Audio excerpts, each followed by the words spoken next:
Remember when Vegas promised, "What happens here stays here"? Well, in 2025, the only thing staying is your money. The Strip once overflowed with cheap buffets and endless comps. Now it's $55 fees, $26 cocktails, and ghost-like casinos where middle-class travelers are priced out.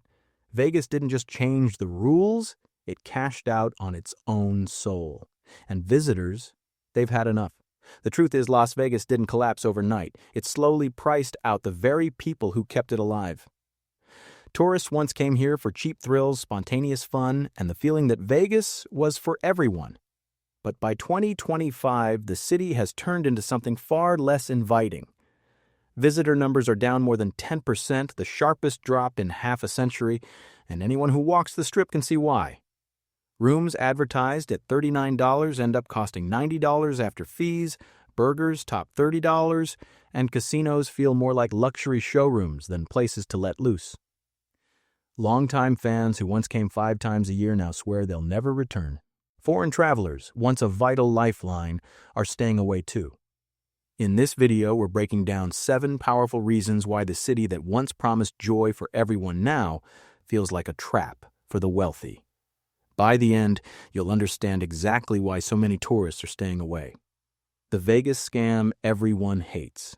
For decades, Las Vegas was famous for cheap rooms that gave ordinary travelers a chance to live large for a weekend.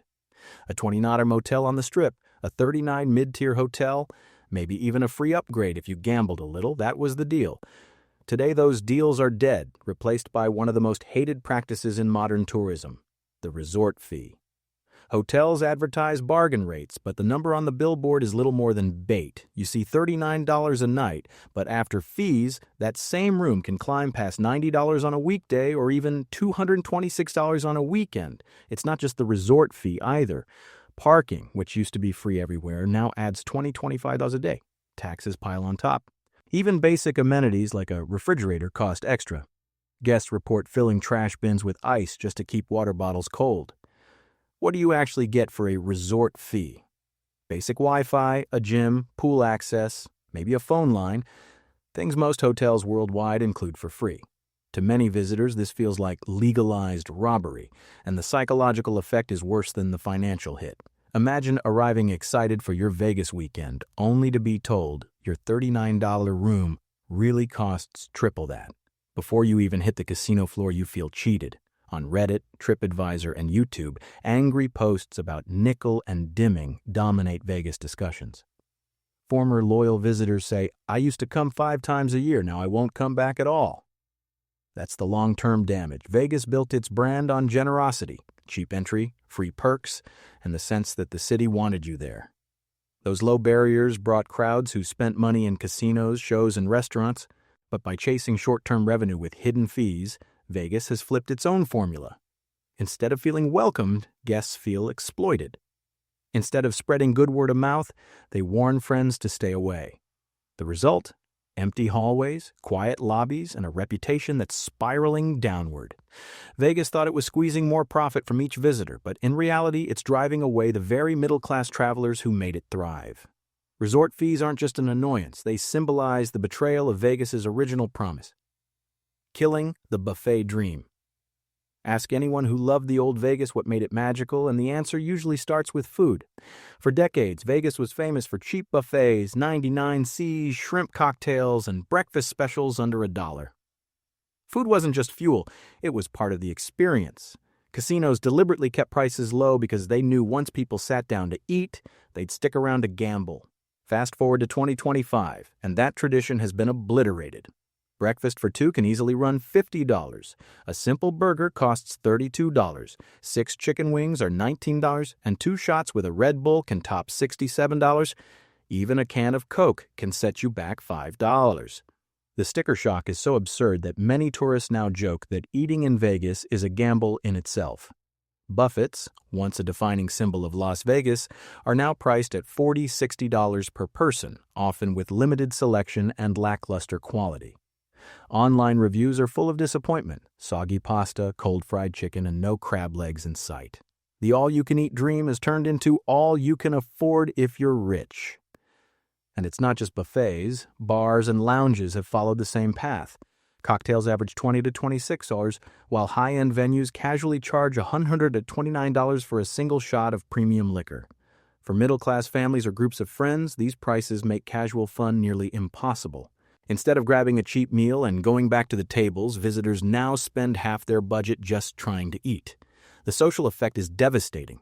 In the past, food was a magnet that kept energy flowing. Crowded buffets gave Vegas its atmosphere of abundance and generosity. Today, overpriced dining has sucked that energy out of the city. Empty restaurants, long lines at fast food joints, and disappointed travelers are the new reality. When even loyal visitors say, "I remember 99 Cent shrimp cocktails. Now I can't even get a Coke for $5.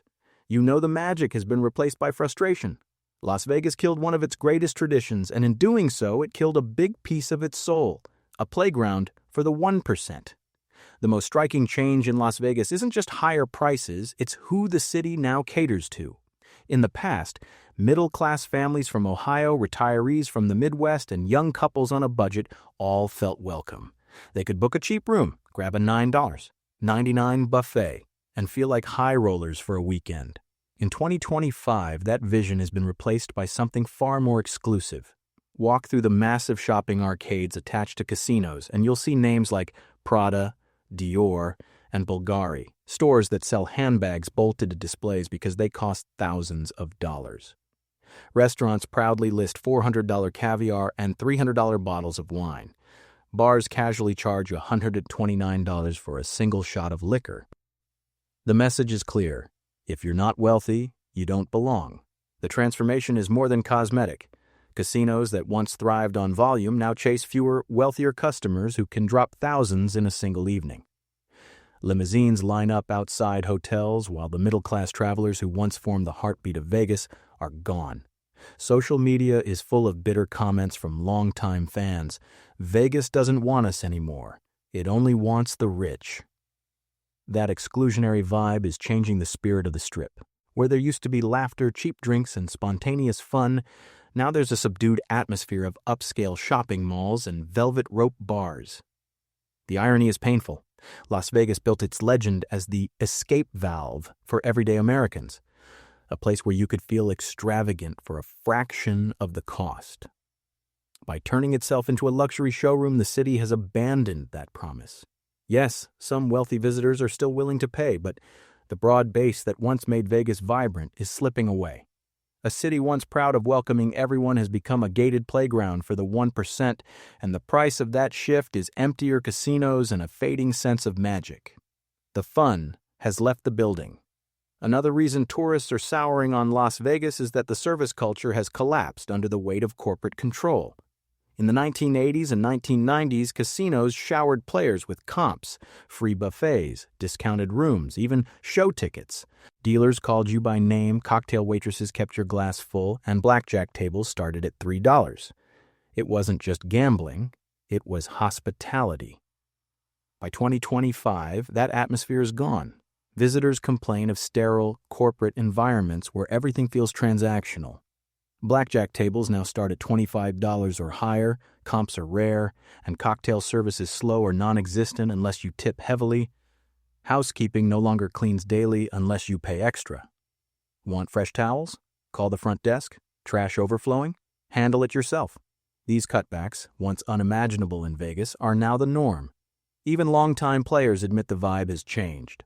One traveler told a reporter, "I used to feel like a guest. Now I feel like a number." On Reddit, complaints pile up about poor customer service and nickel and dime charges at every turn.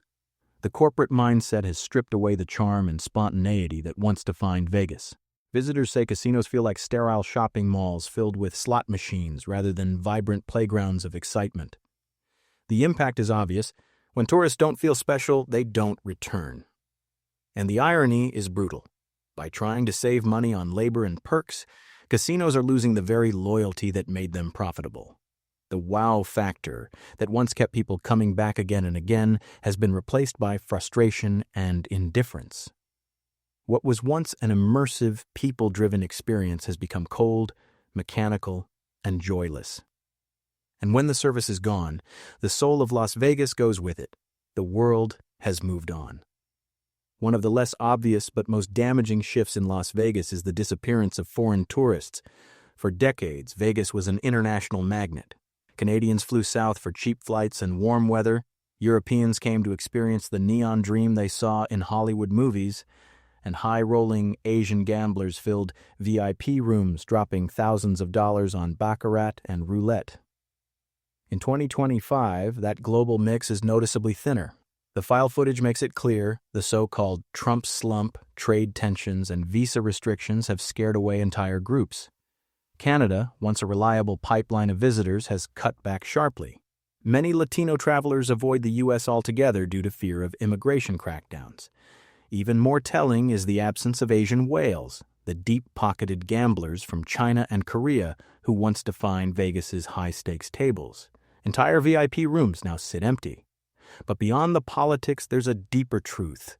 The world has caught up to Vegas. Macau now generates more gambling revenue than Nevada. Singapore and the Philippines have created casino resorts that rival the Strip in luxury while offering better service. Even online gambling apps let people bet live with a dealer from their living room. For international visitors, Vegas no longer feels essential. The impact isn't just economic, it's cultural. In the 1990s, walking down the Strip felt like crossing borders. You'd hear French, Mandarin, Spanish, and German all around you. That diversity gave Vegas its electric energy. Today, the crowd feels narrower, wealthier, and more American. Instead of a global festival, it's a gated party. The loss of international visitors strips Vegas of its status as a world city. Without that mix of accents, styles, and spending power, the Strip feels less like a crossroads of humanity and more like a mall for the U.S. upper class. Vegas thought it could survive without the world, but when the world moves on, it takes more than money. It takes the magic. The Strip was once defined by spontaneity. You could stumble into a lounge at 2 a.m. and find a live band playing. You could grab a cheap buffet after a night at the tables or wander outside with a yard-long margarita and be surrounded by strangers laughing and dancing. Vegas was unpredictable, chaotic, and alive. By 2025, that spirit has been replaced by something more controlled, the event economy. Instead of selling constant fun, Vegas now sells tickets. Concerts at the Sphere, residencies by megastars, UFC fights, hockey and WNBA games, all heavily promoted, all expensive. Yes, these events bring crowds, but they change the entire atmosphere. Tourists now plan their trips around fixed schedules instead of simply arriving and letting the city sweep them up. The Strip feels less like a carnival and more like a convention calendar. Even restaurants are shifting towards celebrity chef experiences rather than affordable, spontaneous dining. The problem is that spontaneity was the heartbeat of Las Vegas. It's what made ordinary people feel extraordinary, that anything could happen at any moment. Today, unless you have hundreds of dollars for tickets, you're left wandering past velvet ropes and sold-out signs. The crowds you see are funneled into arenas and showrooms, while the casino floors and sidewalks feel strangely subdued. Locals and repeat visitors notice it most. Vegas used to surprise me. Now it just schedules me. That's a damning review for a city built on freedom and escape. The irony is clear. In trying to compete with other entertainment capitals, Las Vegas has traded away its greatest asset, spontaneous joy. By turning into an event city, Vegas may still fill seats, but it empties the streets. And without that wild, unpredictable energy, the Strip no longer feels like the world's ultimate playground. It feels like an itinerary. Why travelers don't need Vegas anymore? For most of its history, Las Vegas thrived because it had no real competition. If you wanted bright lights, cheap buffets, and 24-hour gambling, there was nowhere else like it. But in 2025, travelers who feel priced out or disappointed by Vegas have options, and they're taking them. Just 90 minutes south, Laughlin attracts middle-class families with affordable rooms, cheaper meals, and a relaxed vibe along the Colorado River. Reno, once overlooked, is rebranding itself with a growing tech economy and smaller but friendlier casinos. Across the U.S., tribal casinos now rival Vegas properties in both scale and amenities, offering free parking, lower table minimums, and customer service that feels old-school generous. For international visitors, Macau has already overtaken Vegas in gambling revenue, while Singapore and Manila offer integrated resorts that blend luxury with better value. And then there's online gambling, which has exploded globally. Why spend thousands to fly to Vegas when you can play live blackjack on your phone with a real dealer from your couch? These alternatives aren't just cheaper. They're stealing the one thing Vegas can't afford to lose: loyalty. When a Canadian family realizes Laughlin gives them a full weekend for half the cost, why go back to the Strip? When Asian high rollers can spend big in Macau without the hassle of U.S. politics and visa restrictions, why fly across the Pacific? Even Americans who once made annual pilgrimages to Vegas are now content visiting a local tribal casino or firing up an app. The danger for Las Vegas isn't just empty rooms, it's irrelevance. The city once sold itself as the only place where you could find non-stop fun. Now, it's one of many choices and often not the best one. As long as alternatives keep offering what Vegas has lost, affordability, service, spontaneity, the Strip will keep bleeding visitors. The story of Las Vegas in 2025 isn't just about higher prices or fewer tourists. It's about identity. For decades, Vegas thrived on a simple formula. Make it cheap to arrive, then let the city's energy, gambling, and entertainment pull people deeper into the experience. That balance between accessibility and indulgence created loyalty. But by flipping the formula, charging high entry costs while offering less in return, Vegas risks alienating the very foundation of its success. The danger isn't only empty hotel rooms, it's the erosion of trust. Once people feel scammed, they don't just spend less, they stop coming altogether. Meanwhile, competing destinations like Macau, Singapore, and even online platforms are rewriting the rules of leisure. They offer clear value, better service, and fewer hidden tricks. If Vegas refuses to adapt, it could cement a reputation as a city that sold its soul for short-term profit, and reputations, once lost, are hard to win back.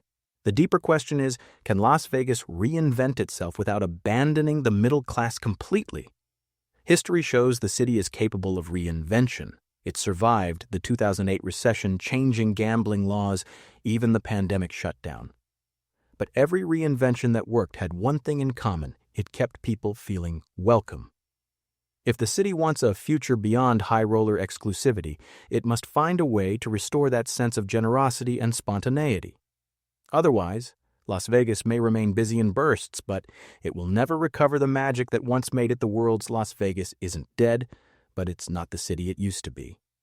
Once a playground for everyone, it now feels like a gated community for the wealthy, leaving behind the middle-class travelers who gave it life. 7 reasons make this shift undeniable, from hidden fees to the loss of international visitors. The question is, can Vegas rediscover its magic, or has it cashed out for good? We want to hear from you. Would you still visit Vegas in 2025, or do you think it's no longer worth it? Drop your thoughts in the comments, and if you found this breakdown eye-opening, make sure to like, share, and subscribe. More untold stories are coming, and you won't want to miss them.